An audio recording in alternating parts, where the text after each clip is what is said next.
कोण म्हणतं धर्म स्वातंत्र्य नाही? या देशामध्ये तुमच्या संविधानामुळे तुम्हाला धार्मिक स्वातंत्र्य आहे हे संविधानात लिहिलेलं आहे ना. तुम्ही काय नवीन संविधान लिहिणार की काय? हे थोतांड आहे सगळं. काय तुम्ही याला म्हणाले का? नेमकं या बिलाच्या मागची भूमिका काय सरकारची हीच कळत. धर्मांतर जबरदस्तीने करणं चुकीचं आहे, पण धर्मांतर करणं चुकीचं आहे हा वादातीत विषय. असं आहे की जेव्हा बुद्धाने एक वेगळा मार्ग स्वीकारला त्याला काही कारणं होती.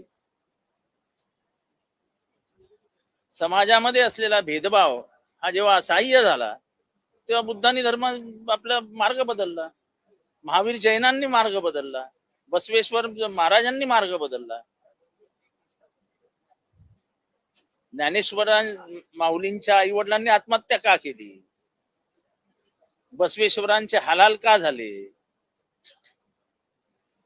शिवाजी महाराजांचा राज्याभिषेक का रोखला गेला, या सगळ्या प्रश्नाची आधी उत्तरं द्यावी लागतील.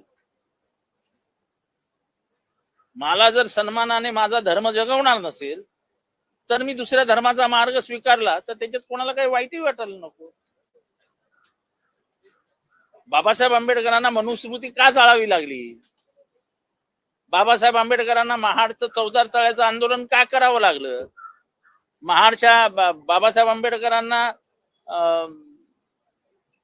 नाशिकला काळाराम मंदिर प्रवेशाचं आंदोलन का करावं लागलं? त्याची उत्तरं द्यावी लागतील. सावित्रीबाई फुलेंना शाळेत जाण्यापासून रोखणं, त्यांनी जी शाळा सुरू केली होती त्यांना शिकवण्यापासून रोखण्यासाठी त्यांना मारण्याचं, त्यांच्यावरती शेण मारण्याचं काम झालं. महात्मा फुलेंचा खून करण्याचा प्रयत्न झाला. हे का झालं? कशाला झालं? कशामुळे झालं? कुठला धर्म तेव्हा आड आला? कोण म्हणतं धर्म स्वातंत्र्य नाही?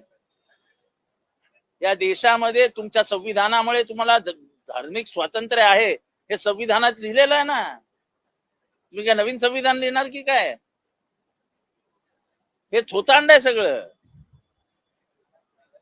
राज्य व्यवस्था जेव्हा कोलमडायला लागते, राज्य व्यवस्था जेव्हा अडचणीत येते तेव्हा धर्माचा आधार घ्यायचा, ही राजकारणातली एक नवीन लाईन आहे.